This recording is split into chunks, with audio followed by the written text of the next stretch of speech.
Hey everybody, welcome to Wednesday Words. We're looking at a new passage in Scripture. We're going to spend the next few weeks unpacking Colossians 3, verse 12. So Colossians 3, verse 12. And it's a short verse, but there is so much here, and it's something that has been personally really meaningful to me. So this is what Paul says to the Colossians. He says, "Therefore, as God's chosen ones, holy and dearly loved, put on compassion, kindness, humility, gentleness, and patience."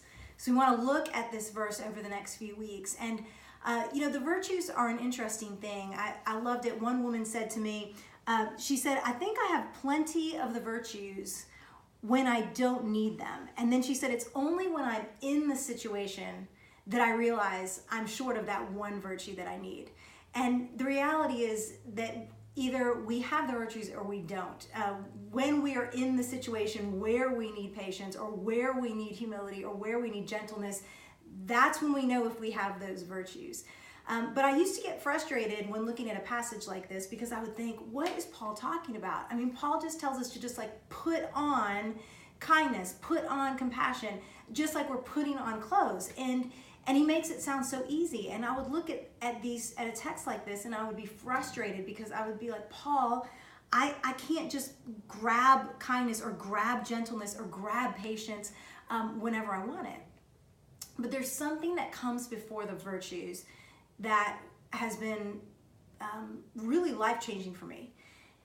And we easily skip over it. And did you notice that he says, "Therefore, as God's chosen ones, holy and dearly loved, put on."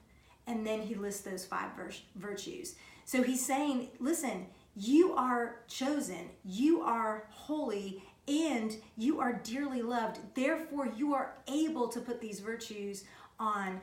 This is so important for us. Otherwise, we're just going to go right into behavior management. If we jump over those three things that are true about us, we're going to just start trying to be more kind, trying to be more humble, trying to be more patient, and by lunch, we're going to be exhausted.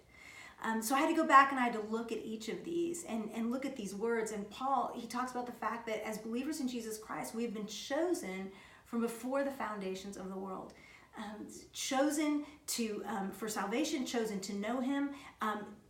That meaning of being picked out is so important. So he talks about being chosen. Then he talks about the fact that we are holy. And that can also mean set aside for the purposes of God. So I want you to hear today that you have a specific purpose, that God has set you apart for his use and his purposes and for his kingdom. And then he says, not just that you are loved, but that you are beloved or that you are dearly loved. And as a result of that, you're able to put on the virtues.